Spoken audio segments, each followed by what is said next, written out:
Message office YouTube channel کو subscribe کریں اور بیل آئیکن پریس کریں تاکہ ہر ویڈیو آپ لوگوں کو مل جائے۔ السلام علیکم ورحمۃ اللہ وبرکاتہ۔ الحمدللہ رب العالمین والصلاة والسلام علی اشرف الانبیاء والمرسلین نبینا محمد وعلی آلہ واصحابہ اجمعین، اما بعد۔ محترم ناظرین، سورج گرہن اور چاند گرہن یہ اللہ رب العالمین کی نشانیوں میں سے ایک نشانی ہے۔ سورج اور چاند گرہن کا لگنا یہ کسی حادثے یا کسی کی موت اور حیاتی سے نہیں ہے، جیسا کہ پیارے حبیب صلی اللہ علیہ وسلم نے فرمایا، ہما آیتان من آیات اللہ لا یخسفان لموت احد، کہ یہ اللہ تعالیٰ کی نشانیوں میں سے ایک نشانی ہے، اس کا لگنا کسی کی موت سے کوئی تعلق نہیں رکھتی۔ محترم ناظرین، پیارے حبیب صلی اللہ علیہ وسلم کے زمانے میں ایک مرتبہ سورج گرہن لگا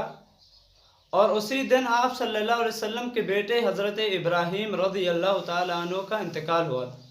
تو بعض لوگوں نے کہا کہ سورج حضرت ابراہیم رضی اللہ تعالیٰ عنہ کی موت کی وجہ سے لگا ہے۔ جب پیارے حبیب صلی اللہ علیہ وسلم کو پتہ چلا کہ لوگ ایسی باتیں کر رہے ہیں تو آپ صلی اللہ علیہ وسلم نے خطبہ دیا اور کہا کہ یہ اللہ رب العالمین کی نشانیوں میں سے ایک نشانی ہے، ان کا لگنا کسی کی موت سے کوئی تعلق نہیں رکھتا۔ محترم ناظرین، یہ اللہ رب العالمین کی نشانیاں ہیں، یعنی اللہ رب العالمین سورج اور چاند گرہن لگا کر لوگوں کو یہ بتاتا ہے کہ اللہ رب العالمین کی قدرت کتنی اونچی اور کتنی عظیم ہے۔ اللہ رب العالمین کی قدرت کتنی عظیم ہے کہ اللہ رب العالمین ان سورج اور چاند کو اللہ تعالیٰ گرہن لگا کر بے نور کر دیتا ہے۔ تو اللہ رب العالمین ان کو عارضی طور پر بے نور کرنے پر قادر ہے، تو اللہ رب العالمین قیامت کے دن حقیقی طور پر بھی بے نور کر دے گا۔ یعنی اللہ رب العالمین ان کو وقتی طور پر بے نور کر سکتا ہے، تو اللہ تعالیٰ ان کو ہمیشہ کے لیے بھی بے نور کر سکتا ہے، اور ان کا لگنا کسی بھی حادثے سے کوئی تعلق نہیں رکھتا۔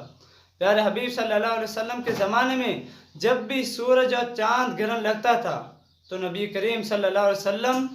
اللہ رب العالمین سے ڈرتے تھے اور اللہ رب العالمین کے گھر میں آ کر اللہ تعالیٰ کی عبادت میں مشغول ہو جاتے تھے۔ ایک مرتبہ جب سورج گرہن لگا تو نبی کریم صلی اللہ علیہ وسلم گھبرا کر اٹھ گئے اور مسجد میں آ کر اعلان کیا اور نماز باجماعت کی، اور نبی صلی اللہ علیہ وسلم نے ارشاد فرمایا کہ جب تم ان کو دیکھو فَإِذَا رَأَيْتُمُوهَا فَصَلُّوا، بس جب تم ان سورج اور چاند کو گرہن لگتے ہوئے دیکھو تو تم نماز میں مشغول ہو جاؤ۔ اور ایک دوسری حدیث میں پیارے حبیب صلی اللہ علیہ وسلم نے فرمایا فَإِذَا رَأَيْتُمُوهَا فَافْضَوْا إِلَى الصَّلَاةِ، یعنی جب تم انہیں گرہن لگتے ہوئے دیکھو تو نماز کے لیے آ جاؤ۔ محترم ناظرین، پیارے حبیب صلی اللہ علیہ وسلم کا یہ عمل رہا کرتا تھا کہ جب بھی سورج اور چاند گرہن لگتا تھا تو نبی کریم صلی اللہ علیہ وسلم نماز کے لیے آ جاتے تھے، صدقہ و خیرات کرتے تھے اور غلاموں کو آزاد کرتے تھے۔ اور نبی صلی اللہ علیہ وسلم کا یہ فرمان بھی ہے کہ ہم لوگ جب بھی سورج اور چاند گرہن دیکھیں تو اللہ تعالیٰ سے ڈریں، اللہ رب العالمین کا خوف کریں اور اب اللہ رب العالمین کے گھروں میں آ کر نماز میں مشغول ہو جائیں، صدقہ و خیرات کریں، توبہ استغفار کر کے گناہوں کی معافی مانگیں۔ محترم ناظرین، کچھ لوگوں میں یہ غلط فہمیاں اور یہ غلط وہم آ جاتے ہیں کہ ان کے لگنے سے کسی حادثے کی وجہ سے یہ لگے ہیں، اور بعض لوگوں میں یہ غلط فہمیاں بھی ہوتی ہیں کہ اگر سورج اور چاند کے گرہن لگنے کے درمیان کوئی حاملہ عورت گھر سے نکلے گی تو وہ ان کے حمل پر اثر پڑے گا۔ یہ باتیں بے بنیاد ہیں۔ نبی کریم صلی اللہ علیہ وسلم سے یہ کہیں بھی ثابت نہیں ہے کہ کوئی حاملہ عورت اپنے گھر سے نہ نکلے۔ محترم ناظرین، جب سورج اور چاند گرہن لگتا دیکھیں تو ہمیں خوشی نہیں منانی چاہیے. نبی کریم صلی اللہ علیہ وسلم کے عمل کو سامنے رکھتے ہوئے ہمیں اللہ تعالیٰ سے ڈرنا چاہیے اور اللہ رب العالمین کے دربار میں آ کر اللہ تعالیٰ سے دعائیں مانگنی چاہیے، صدقہ و خیرات کرنا چاہیے. سورج اور چاند گرہن کی نماز کا طریقہ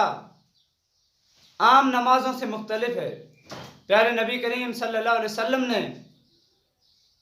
بہت ساری حدیثوں میں اس کا ذکر کیا ہے اور بہت ساری صحیح روایات میں اس کا ذکر آتا ہے. متفق علیہ روایات میں آتا ہے کہ جب سورج اور چاند گرہن لگتا تھا تو نبی صلی اللہ علیہ وسلم نماز کے لیے آ جاتے تھے، اور نماز کا طریقہ یہ تھا کہ پیارے حبیب صلی اللہ علیہ وسلم بغیر اذان اور اقامت کے نماز کھڑی کرتے تھے اور پہلی رکعت میں اللہ اکبر کہہ کر دعائے استفتاح پڑھتے تھے. اس کے بعد سورہ فاتحہ اور دوسری کوئی سورہ پڑھتے تھے اور پہلی رکعت میں پہلی قرات لمبی کرتے تھے. پھر رکوع میں جاتے تھے اور لمبا رکوع کر کے اٹھتے تھے، سمیع اللہ لمن حمدہ کہتے تھے، ربنا ولک الحمد، اور اس کے بعد پھر سورہ فاتحہ اور دوسری کوئی سورہ ملا کر لمبی قرات کرتے تھے، لیکن دوسری قرات پہلی قرات سے بقدر کم لمبی ہو. پھر نبی کریم صلی اللہ علیہ وسلم دوسرا رکوع کرتے تھے، پھر رکوع سے اٹھ کر سجدے میں جاتے تھے اور لمبا سجدہ کرتے تھے، پھر سجدے سے اٹھتے تھے اور اللہم اغفر لی وارحمنی واہدنی وعافنی وارزقنی یہ دعا پڑھ کے پھر سجدہ کرتے تھے اور لمبا سجدہ کرتے تھے. اس کے بعد نبی صلی اللہ علیہ وسلم دوسری رکعت کے لیے اٹھتے تھے اور دوسری رکعت پڑھتے ہوئے سورہ فاتحہ کے بعد کوئی سورہ پڑھتے تھے اور لمبی قرات کرتے تھے، لیکن وہ قرات پہلی رکعت کی قرات سے بقدر کم لمبی ہو. پھر نبی کریم صلی اللہ علیہ وسلم رکوع میں جاتے تھے، رکوع سے سر اٹھاتے وقت سمیع اللہ لمن حمدہ ربنا ولک الحمد کے بعد دوسری قرات کرتے تھے اور سورہ فاتحہ کے بعد لمبی قرات کرتے تھے لیکن پہلی قرات سے کم لمبی ہو. پھر رکوع میں جاتے تھے، رکوع کے بعد پھر 2 لمبے سجدے کرتے تھے اور لمبے سجدے کے بعد اتحیات اور دوسری دعائیں پڑھ کے سلام پھیرتے تھے. اس کے بعد نبی کریم صلی اللہ علیہ وسلم کا یہ طریقہ تھا کہ پیارے حبیب صلی اللہ علیہ وسلم خطبہ دیتے تھے اور یہ نبی صلی اللہ علیہ وسلم کی سنت ہے اور خطبہ دینا چاہیے. محترم ناظرین، ہمیں چاہیے کہ اس موقع پر اللہ رب العالمین کا ذکر کریں، اللہ تعالیٰ کے گھر میں آ کر اللہ تعالیٰ کی عبادت کریں اور توبہ استغفار کریں. اللہ رب العالمین سے دعا ہے کہ اللہ تعالیٰ ہمیں پیارے حبیب صلی اللہ علیہ وسلم کے طریقے پر عمل کرتے ہوئے نبی کریم صلی اللہ علیہ وسلم کے اسوے کو سامنے رکھتے ہوئے ہمیں اپنی زندگی گزارنے کی توفیق عطا فرمائے. آمین ثم آمین. وآخر دعوانا الحمدللہ رب العالمین.